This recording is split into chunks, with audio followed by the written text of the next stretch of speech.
साथियों नमस्कार। आपने आज से पहले पुनर्जन्म की कोई न कोई कहानी किसी न किसी माध्यम से ज़रूर सुनी होगी, लेकिन मैं जिस घटना को कहानी का स्वरूप देकर आपको सुनाने जा रहा हूँ, उस पुनर्जन्म की घटना को अमेरिका की वर्जिया यूनिवर्सिटी के मुख्य विद्वानों ने प्रमाणित और सत्य घटना माना है। तो लीजिए, प्रस्तुत है पुनर्जन्म पर एकमात्र प्रमाणित कहानी, जिसका मैंने शीर्षक दिया है सुमित्रा। तो लीजिए, प्रारंभ है कहानी। भारत के उत्तर प्रदेश राज्य के इटावा शहर के समीप एक गांव है जिसका नाम शरीफपुरा है, जहां एक गरीब परिवार में 1968 में एक बालिका का जन्म हुआ। माता पिता ने उसका नाम सुमित्रा रखा। सुमित्रा का जन्म जिस गांव में हुआ था, वहाँ के लोगों के पास रोजगार के कोई अवसर नहीं थे। वहाँ के अधिकांश पुरुषों को गांव से दूर शहर जाना होता था। अतः सुमित्रा के पिताजी को भी काम धंधे के लिए अपने परिवार से दूर जाना पड़ता था। घर में अकेली माँ अपनी बेटी की देखभाल करती, परंतु सुमित्रा के सर पर माँ का साया भी ज़्यादा समय तक नहीं रह सका। सुमित्रा की माता भी अब इस दुनिया में नहीं रही। पिता बेरोजगारी के चलते अपनी बेटी के साथ नहीं रह सकते थे। ऐसी स्थिति में सुमित्रा के पिता ने अपने एक दूर के रिश्तेदार, जो सुमित्रा के ताऊ होते थे, उनके पास सुमित्रा को रखा। सुमित्रा का जीवन फिर यहाँ आकर अकेला हो गया था। समय गुजरता गया। अब सुमित्रा सयानी हो गई थी। उसके इस स्वरूप को देखकर उसका विवाह जगदीश नाम के युवक से कर दिया गया। जगदीश भी छोटे मोटे काम करके अपना परिवार चलाता, परंतु वह भी काम धंधे की तलाश में अधिकतर घर से बाहर ही रहता। सुमित्रा के सास ससुर भी थे, परंतु ससुराल में भी एक तरह से सुमित्रा को फिर से वही अकेलेपन का सामना करना पड़ रहा था। लेकिन ये अकेलापन ज़्यादा समय तक नहीं रहा। सन 1984 में सुमित्रा ने एक बेटे को जन्म दिया। तब पहली बार सुमित्रा को ऐसा लगा कि उसके जीवन में अकेलापन दूर करने के लिए कोई अपना आ गया है, जिसके साथ वो बातें कर सकती है, जिसके साथ वह खेल सकती है और जिस पर अपना तमाम स्नेह लुटा सकती है। धीरे धीरे उसका बेटा 5 माह का हो गया और तब एक रोज़ वो हुआ जिसके बाद सुमित्रा के जीवन में एक नया मोड़ आया। गांव में पानी के लिए गांव के सभी लोग गांव से कुछ दूरी पर स्थित एक कुएं पर जाते थे। सुमित्रा भी अपने बेटे को साथ लेकर उसी कुएं से पानी भरने रोज जाया करती थी। अप्रैल 1985 की बात है। बाकी महिलाओं के साथ सुमित्रा भी पानी भरने गई। कुएं से पानी भरकर एक हाथ में पानी का बर्तन और एक हाथ में अपने बेटे को पकड़कर कुएं से कुछ दूरी पर आई थी कि अचानक एक जोर की आवाज़ आई और सुमित्रा अपनी जगह पर एक स्टैचू के माध्यम से खड़ी हो गई। एक हाथ उसका आसमान की ओर और उसकी उंगलियां पीछे की ओर मुड़ गई। उसकी आंखें गोल गोल घूम रही थी, जोर जोर से दांत किटकिटा रही थी। सांसें उसकी बहुत तेजी से चल रही थी। सुमित्रा की ऐसी अवस्था को देखकर आसपास के सभी लोग घबरा गए और एक प्रकार का डर सबके मन में समा गया। जो भी सुमित्रा को इस रूप में देखता वह भयभीत हो उठता। वैसे भी ग्राम के लोगों में भूत प्रेत आत्माओं की जानकारी कुछ ज़्यादा ही प्रचलित होती है और उस पर यह सुमित्रा का प्रत्यक्ष रूप। अब आसपास भीड़ जमा हो चुकी थी, परंतु किसी की भी ऐसी हिम्मत नहीं हुई कि वो सुमित्रा को कुछ बोल सके या उसे छू सके। सुमित्रा के एक हाथ में उसका बेटा था। अब वह रोने लगा था। लगभग 5 मिनट के बाद सुमित्रा को चेतना आई। उसका हाथ जो ऊपर उठा था वह नीचे आ चुका था। अब वह बिल्कुल सामान्य हो चुकी थी। उसने आसपास देखा तो चारों ओर भीड़ जमा हो चुकी थी। उसने उन सब की ओर बड़े ही विस्मय भाव से देखा और बोली, आप मुझे ऐसे क्यों देख रहे हैं? अभी यहाँ कुछ हुआ था क्या? परंतु किसी ने सुमित्रा को कुछ नहीं बताया। पानी का पात्र नीचे छूट गया था तो उसका सारा पानी भी नीचे गिर गया था। अब सुमित्रा ने झटपट कुएं पर जाकर पानी भरा और घर पहुंची। सुमित्रा को खुद कुछ समझ नहीं आ रहा था कि उसके साथ क्या हुआ है। अब इस घटना के 4 दिन बाद सुमित्रा सुबह के समय अपने किचन में कुछ काम कर रही थी कि अचानक किचन से सुमित्रा के चीखने की आवाज़ आई। उसकी आवाज़ सुनकर उसकी सास किचन की ओर दौड़ी तो क्या देखती है, सुमित्रा एक जगह खड़ी है। उसके दोनों हाथ ऊपर उठे हैं, उंगलियां पीछे मुड़ी है। वह जोर जोर से सांस ले रही है। वह अपने दांत किटकिटा रही है। उसकी आंखें गोल गोल घूम रही है। इस बार यह सिलसिला लगभग 10 मिनट तक चला। सुमित्रा की सास ने अब आसपास के लोगों को बुलाना शुरू किया। जिन लोगों ने उसे पहली बार पानी भरते हुए इस हालत में देखा था तो वे बोल पड़े, इस पर जरूर कोई भूत पिशाच का साया है। तभी तो सुमित्रा की तबीयत इस प्रकार बार बार खराब हो रही है। अपने घर पर इतने लोगों के आने का कारण सुमित्रा ने सबसे पूछा, पर किसी ने भी उसे कुछ नहीं बताया। ऐसी घटना 5 दिन में दूसरी बार सुमित्रा के साथ हुई थी। अब सुमित्रा के सास ससुर ने अपने बेटे को बुलाया, क्योंकि अब वो काफ़ी भयभीत हो चुके थे। अब सुमित्रा का पति भी घर पर आकर रहने लगा। कुछ दिन और बीते।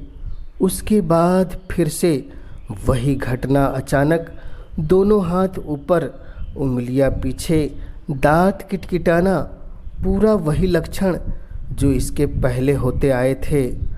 पति ने अपनी पत्नी को इस रूप में देखा तो वह घबरा गया। अभी तक सिर्फ अपनी पत्नी के बारे में सुना था, अब उसे इस अवस्था में देखकर वह चिंतित हो गया। अब उसका पति यह सोचने लगा कि क्या करे, कैसे सुमित्रा को इस अनोखे रोग से बचाए। गांव में उपचार के नाम पर सिर्फ एक वैद्य जी थे जो गांव के लोगों का इलाज करते थे।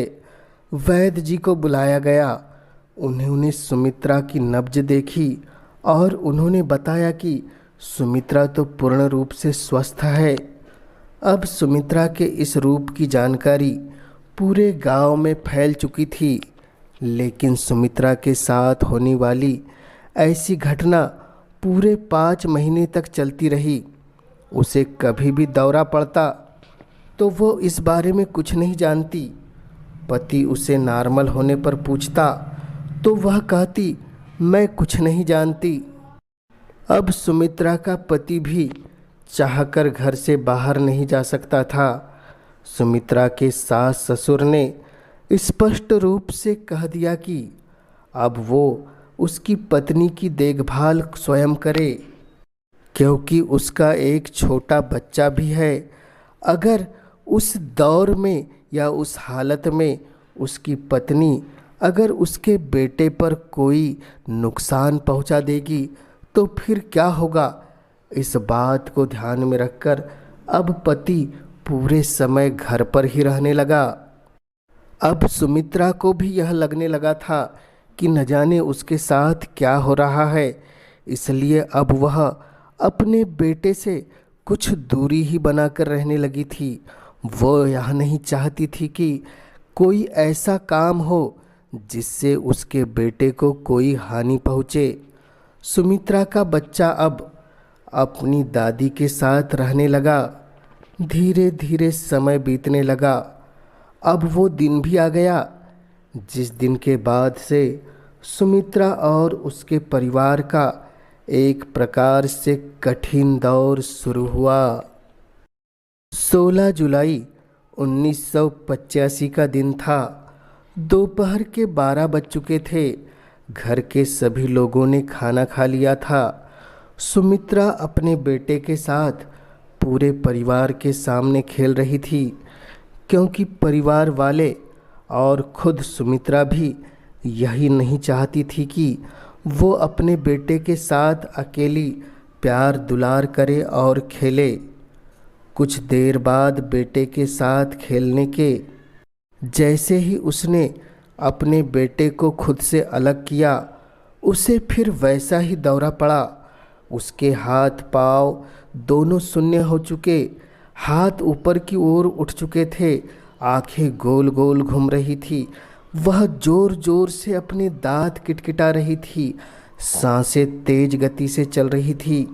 वह कुछ बोलना चाह रही थी पर कुछ बोल नहीं पा रही थी। आज जो सुमित्रा को दौरा पड़ा उसमें एक बात सबसे अलग हुई, जिसमें उसने अपनी उस हालत में अंतिम में कुछ ऐसा बोला, और जो उसने बोला उसे सुनकर पूरा परिवार, पूरा गांव और पूरा मोहल्ला सहम उठा। सुमित्रा ने बोला, आज से ठीक 3 दिन बाद मैं मर जाऊंगी। ऐसा बोलकर फिर सुमित्रा अपने स्वाभाविक स्वरूप में आ गई। अब आज जो सुमित्रा ने बोला था वह बात आग की तरह पूरे गांव में फैल गई। पूरे गांव में तरह तरह की चर्चाएं होने लगी। सुमित्रा का परिवार अब पूर्ण रूप से शोक में डूब चुका था।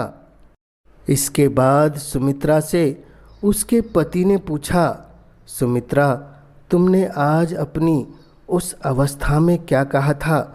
तुम्हें कुछ याद है? सुमित्रा बोली, पता नहीं मुझे क्या हो जाता है और मैंने क्या बोला, परंतु आज आप मुझे बार बार यह बात क्यों पूछ रहे हैं? तो क्या आज मैंने कुछ ऐसा कहा क्या? हाँ सुमित्रा, पता नहीं, मैं तुम्हें बताना तो नहीं चाहता था, पर तुम्हें बताए बगैर इस समस्या का सामना भी नहीं कर सकते। तुमने आज कहा कि मैं आज से 3 दिन बाद मर जाऊंगी। ऐसा कहने के बाद तुम होश में आ गई। अपने पति की बात सुनकर सुमित्रा के पैरों से जमीन खिसक गई। उसने तुरंत अपने बेटे को गोद में उठाया और उसे रो रो कर दुलार करने लगी। थोड़ी देर बाद सुमित्रा अपने पति से बोली, हम कुछ ऐसा करते हैं कि ऐसी घटना ही घटित न हो कि मेरी मृत्यु हो सके। जब हम कोई ऐसा काम ही नहीं करेंगे जिससे मृत्यु का कारण निर्मित हो, तो मेरी मृत्यु कैसी होगी? यह बात का निश्चय करके दोनों पति पत्नी योजना बनाने लगे। सुमित्रा बोली, मैं आने वाले 3 दिनों तक खाना नहीं बनाऊंगी, कुएं से पानी लेने नहीं जाऊंगी और कोई ऐसा काम बिल्कुल नहीं करूंगी जिससे कोई ऐसी घटना घटित हो और मेरी मृत्यु हो जाए। पहला दिन बीता, दूसरा दिन बीता, अब वह तीसरा दिन आ गया, जिस दिन की चिंता सुमित्रा और उसके सारे परिवार को थी। एक प्रकार से पूरा गांव इस दिन को लेकर चिंतित था। सुबह से दोपहर हो गई। आज सुमित्रा अपने बेटे पर विशेष अनुराग दिखा रही थी, लेकिन वह उसे अपने करीब नहीं रख रही थी कि कोई अनहोनी हो जाए और उसके बेटे को कोई नुकसान हो जाए। जैसे जैसे समय की रफ्तार बढ़ती जाती थी, घर के लोगों का कलेजा बैठता जाता था। अब दिन के 5 बज चुके थे। सुमित्रा अपने घर से समूचे गांव को निहार रही थी। जो भी गांव का व्यक्ति या महिला गुजरती, सब सुमित्रा को दया की दृष्टि से देखते और आगे बढ़ जाते। इसी बीच गांव की एक महिला, जो सुमित्रा की ही उम्र की थी और सुमित्रा की सखी थी, वो आज सुमित्रा से मिलने आई थी। दोनों आपस में बातें करने लगी। बातों बातों में 6 बज गए। अब घर वालों को लगने लगा कि शायद अब कोई अनहोनी नहीं होगी कि अचानक सुमित्रा की सहेली चीखती हुई बाहर आई। सभी लोग अचानक से डर गए। घर के सभी लोग और दौड़कर गांव के भी लोग उस जगह पर चले गए जहां पर सुमित्रा और उसकी सहेली बातें कर रही थी। सबने देखा तो सुमित्रा पहले की ही तरह एक स्टैचू की तरह खड़ी थी। अंतर यह था, आज नहीं तो वह अपने दांत किटकिटा रही थी, नहीं तो कुछ आवाज़ें निकाल रही थी। सभी लोग सुमित्रा के आसपास हो गए। सुमित्रा के ससुर वैद्य को बुलाने गए। वैद्य जी आए। उन्होंने सुमित्रा की नब्ज देखी, दिल की धड़कन को समझा और वह बोले, सुमित्रा की मृत्यु हो चुकी है। सुमित्रा के परिवार के साथ साथ पूरा गांव भी शोक और एक अजब डर में समा गया। गांव में तरह तरह की चर्चाओं का दौर शुरू हुआ। कोई कहता, अभी तो शुरुआत है, न जाने और कितनी जाने जाएगी। कुछ लोगों ने कहा, सुमित्रा का अंतिम संस्कार जल्दी कर देना चाहिए, जिससे उसकी आत्मा को शांति मिलेगी और उसे मोक्ष की प्राप्ति होगी। गांव और पड़ोस के लोग अंतिम संस्कार की तैयारी में जुट गए। कोई लकड़ियां लाता, कोई धार्मिक क्रियाकर्म की सामग्री जुटाता। चूंकि सुमित्रा की मृत्यु एक सुहागन के रूप में हुई थी, तो गांव की आधे दर्जन से ज़्यादा ऐसी महिलाएं जो अपने आप में हिम्मत रखती थी, उन्होंने निडर होकर सुमित्रा का श्रृंगार करना शुरू हुआ। क्योंकि जो सौभाग्यवती स्त्री होती है, जिसका पति जीवित होता है, उसके संपूर्ण श्रृंगार करके ही उसकी अंतिम क्रिया के लिए भेजा जाता है। सुमित्रा को एक कमरे में रखा गया था जहां उसका श्रृंगार चालू था कि अचानक एक महिला दौड़ती हुई बाहर आई। उसके चेहरे पर एक भयानक डर था। वह बाहर आकर बोली, सुमित्रा ने अपनी आंखें खोली है। उसकी बात सुनकर उपस्थित लोग बोले, ऐसी कोई बात नहीं है, यह तुम्हारा वहम है। तुम्हारे मस्तिष्क के वहम के कारण तुम्हें सुमित्रा वैसी लग रही है। पहली महिला की बात अभी पूरी भी नहीं हुई थी कि सुमित्रा का श्रृंगार करने वाली दूसरी महिला दौड़ती हुई बाहर आई और बोली, सुमित्रा अपने दांत कटकटा रही है और ज़ोर ज़ोर से सांस ले रही है। अब बाहर के पुरुष अंदर गए तो देखते हैं कि जो महिलाएं बतला रही है, वैसा ही नज़ारा अंदर हो रहा था। सुमित्रा के ससुर बोले, अरे जाओ, कोई वैद्य जी को बुला लाओ। ईश्वर ने एक मासूम बच्चे की पुकार सुन ली, मेरी बहू लौट आ गई। वैद्य जी आए। उन्होंने सुमित्रा को देखा, उसकी नब्ज देखी, उसकी आंखें देखी। सुमित्रा अब बिल्कुल ठीक थी और बहुत ही विस्मित होकर सबको देख रही थी कि अचानक सुमित्रा का पति जगदीश रोता हुआ अंदर आता है और सुमित्रा को गले लगा लेता है। जैसे ही जगदीश सुमित्रा को गले लगाता है, सुमित्रा उसे एक जोर का धक्का देकर अपने आप से अलग कर देती है और पहली बार उस अवस्था में कहती है, आप एक पराई स्त्री को कैसे गले लगा सकते हैं। सुमित्रा की यह बात सुनकर सभी लोग चुपचाप और सन्न हो जाते हैं। वहीं खड़ी महिलाएं कहती है, यह कोई पराया मर्द नहीं है, तुम्हारा पति है। सुमित्रा कहती है, मैं इन्हें नहीं पहचानती। फिर बतलाया जाता है, ये तुम्हारे सास ससुर है। सुमित्रा कहती है, मैं इन्हें भी नहीं पहचानती। अब सुमित्रा के बेटे को उसके पास लाया जाता है और बतलाया जाता है कि यह तुम्हारा सबसे प्रिय बेटा है। सुमित्रा ने उस लड़के को देखकर कहा, मैं इसे भी नहीं पहचानती। इतना सब होने के बाद वैद्य जी बोले, अभी सुमित्रा की हालत ठीक नहीं है, उसे आराम की बहुत ज़रूरत है, उसे आराम करने दो। परंतु तुम घर वाले उसका ध्यान पूरी तरह से बनाए रखो, न जाने कब कोई दौरा पड़ जाए। दूसरे दिन भी सुमित्रा की परिवार और गांव के लोगों से पहचान की वही अवधारणा बनी थी, परंतु एक नई चीज़ उसमें देखने मिल रही थी।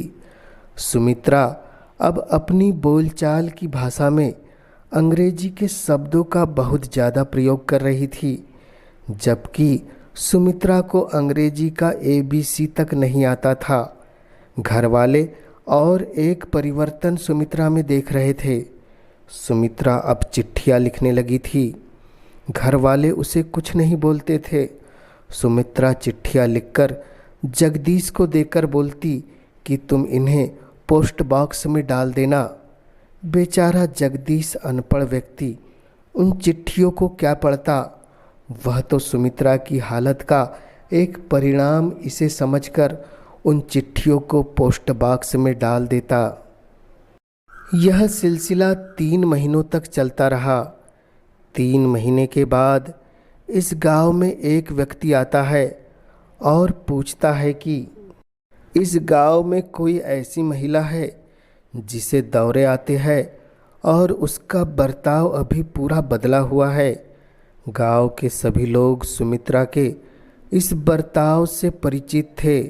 उन्होंने सुमित्रा के घर का पता बता दिया। अब वह व्यक्ति सुमित्रा के घर पहुंचा। घर में उस समय सभी लोग मौजूद थे। एक अलग जगह का व्यक्ति घर पर आया था, अतः गांव के वह व्यक्ति भी उस व्यक्ति के साथ आए थे जिन्होंने सुमित्रा के घर का पता बतलाया था।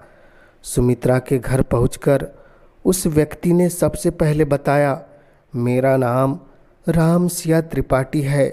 मैं यहाँ से लगभग 80 किलोमीटर दूर डिबियापुर गांव से आया हूँ और मुझे आपके घर से 3 महीने से कुछ ऐसे पत्र मिलते हैं जिसमें कुछ अटपटी बातें लिखी है, पर मैं उन पर विश्वास नहीं किया। परंतु जब ऐसे ही पत्र मुझे लगातार मिलने लगे तो मैंने सोचा कि चलो देख आते हैं मामला क्या है। अंदर बैठी सुमित्रा ने जैसे ही रामसिया त्रिपाठी की आवाज़ सुनी, वह दौड़ती हुई अंदर से आई और रामसिया त्रिपाठी को गले लगाकर रोने लगी। सारे लोग यह दृश्य देखकर चौंक गए। रामसिया त्रिपाठी ने बड़ी मुश्किल से सुमित्रा को अपने आप से अलग किया और बोले, ये क्या कर रही हो तुम? इस तरह मुझे गले क्यों लगा रही हो? रामसिया त्रिपाठी की बात सुनकर सुमित्रा उन्हें पापा पापा कहकर रोने लगी। सुमित्रा के मुंह से पापा सुनकर सारे लोग चौंक उठे। किसी को कुछ समझ नहीं आ रहा था। इसके बाद रामसिया त्रिपाठी ने वे सारे पत्र निकाले जो सुमित्रा ने उन्हें लिखे थे। रामसिया त्रिपाठी पत्रों को पढ़कर इस बात को समझ चुके थे कि मामला क्या है, इसलिए उन्होंने अपने साथ एक एल्बम लाया था। उस एल्बम को निकालकर वह वहाँ की फ़ोटो सुमित्रा को दिखाने लगे। पापा, मैं आपको एल्बम की हर फ़ोटो बतलाऊंगी, परंतु क्या आप मेरी हैंडराइटिंग नहीं पहचानते जो मैंने आपको पत्रों में लिखी है? राम सिया त्रिपाठी बोले, बेटी, मैं इस हैंडराइटिंग को ही पहचान कर तुम तक आया हूँ। ऐसा कहकर राम सिया त्रिपाठी सुमित्रा को फोटोग्राफ दिखाने लगे। अब सुमित्रा उस एल्बम को देखने लगी। उसने सारी फोटो को पहचाना। अपनी माँ, अपने बच्चे, अपनी सास, अपने पति, इन सब के नाम, रिश्ते सही सही बतलाया। अब एक तस्वीर पर हाथ रखते ही वो चुप हो गई। राम सिया त्रिपाठी बोले, बताओ ये कौन है? तुमने सारी फोटो को सही पहचाना, अब इसके बारे में भी बतलाओ। सुमित्रा ने कहा, यह मेरी ननद है और इसी ने 19 जुलाई 1985 को मेरे सर पर एक बड़ा सा पत्थर मारकर मेरी हत्या कर दी थी। सुमित्रा की यह बात सुनकर राम सिया त्रिपाठी रो पड़े और सुमित्रा को मेरी सिवा बोलकर गले लगाकर रोने लगे। वहाँ मौजूद सभी लोग बड़े ही विस्मित होकर एक दूसरे को देखने लगे। सुमित्रा के पिता अब बताने लगे, मैं राम सिया त्रिपाठी हूँ। मैं पेशे से लेक्चरर हूँ। मेरी एक बेटी थी जिसका नाम शिवा था। मैंने शिवा की शादी छेदीलाल नाम के युवक से कराई थी। छेदीलाल के परिवार में मेरी बेटी के सिवा कोई ज़्यादा पढ़ा लिखा नहीं था। उसकी खुशहाल भरी ज़िंदगी थी। उसके 2 बेटे अभी भी हैं, रिंकू और टिंकू, परंतु उसकी ननद और उसकी सास हमेशा से दहेज के पैसों के लिए उसे परेशान करते थे। उन्हें ऐसा लगता था कि शिवा अपने पिता के घर से बहुत सारा पैसा ला सकती है। वो हमेशा शिवा को प्रताड़ित करते रहते। 18 जुलाई 1985 की बात है। मेरी बेटी शिवा और उसके सास ससुर ननद के बीच गहरी कहासुनी हो गई और उसकी ननद ने उसके सिर पर भारी पत्थर दे मारा और मेरी शिवा की मृत्यु हो गई। अपने आप को कानून के शिकंजे से बचाने के लिए उन्होंने एक नया प्लान बनाया। उन्होंने मेरी बेटी की डेथ बॉडी को गांव के समीप रेलवे ट्रैक पर लाकर फेंक दिया, जिससे यह मामला खुदकुशी का लगे और आनन फानन में मुझे खबर भेजकर मेरे वहां पहुंचने से पहले ही शिवा के शरीर का अंतिम संस्कार कर दिया। मुझे सब कुछ साफ साफ समझ आ गया था, इसलिए मैंने उनकी शिकायत पुलिस में की। कोई गवाह, कोई सबूत नहीं मिलने के कारण वो कानून के शिकंजे से छूट गए और मैं कुछ नहीं कर सका। लेकिन अब जब ये पत्र मुझे मिलने लगे तो मैं यहाँ आया और आज सचमुच मुझे मेरी शिवा मिल गई। इतनी बातें होने के बाद सुमित्रा, जो शिवा थी, वह बोली, पापा मैं आपके साथ घर चलूँगी, मुझे मेरे बच्चों से मिलना है। सुमित्रा और राम सिया त्रिपाठी की बातें सुनकर वहाँ उपस्थित सभी लोगों की आंखें नम हो गई। सुमित्रा को उसके परिवार के लोगों ने राम सिया त्रिपाठी के साथ भेजने का निर्णय किया।